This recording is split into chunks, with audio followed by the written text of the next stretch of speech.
Bonjour et merci de recevoir le pain de vie chez vous. Personne ne peut venir à moi si le Père qui m'a envoyé ne l'attire, dit Jésus. La foi est un don de Dieu. C'est Dieu qui nous attire à lui. Lui qui ne cesse de nous aimer d'un amour personnel. Cet amour personnel nous fait entrer dans le grand mystère de l'amour de Dieu. Et Dieu se donne à connaître à travers son Fils en qui s'accomplit son amour, l'amour du Père. La foi en Jésus nous aide à grandir dans cet amour de son Père.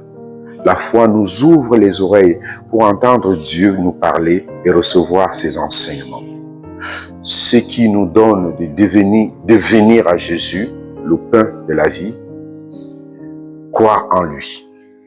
Croire en Jésus, venir à lui, est un don de Dieu. Cette foi en Jésus nous obtient la vie éternelle. Jésus est la vie. Il donne et communique la vie à tous ceux et celles qui croient en lui.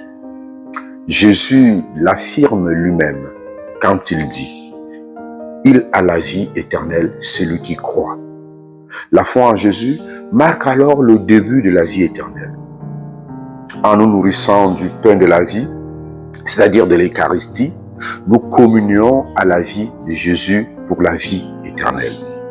Ce pain de la vie, cette nourriture qui donne vie, c'est Jésus lui-même, mes chers amis. En célébrant donc l'Eucharistie, en communiant à la parole, au corps et au sang du Christ, nous entrons en communion réelle avec le ressuscité, avec le Christ. Devenez ce que vous recevez, vous êtes le corps du Christ. Avons-nous l'habitude de chanter après le temps de la communion, après avoir reçu le corps du Christ? Le corps, frères et sœurs, c'est ce qui nous rend présents auprès des autres. C'est ce qui nous rend présents dans notre monde.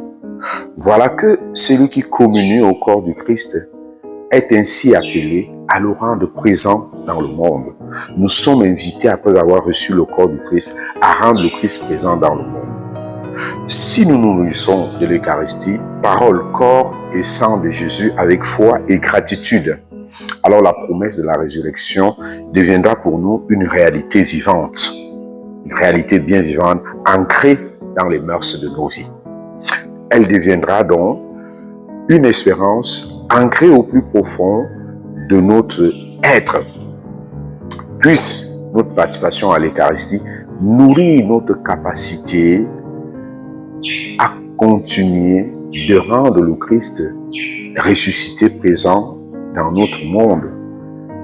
Que nourrir l'Eucharistie, nous devenions nous-mêmes Eucharistie pour les autres. À tous et à chacun, nous souhaitons une très belle journée.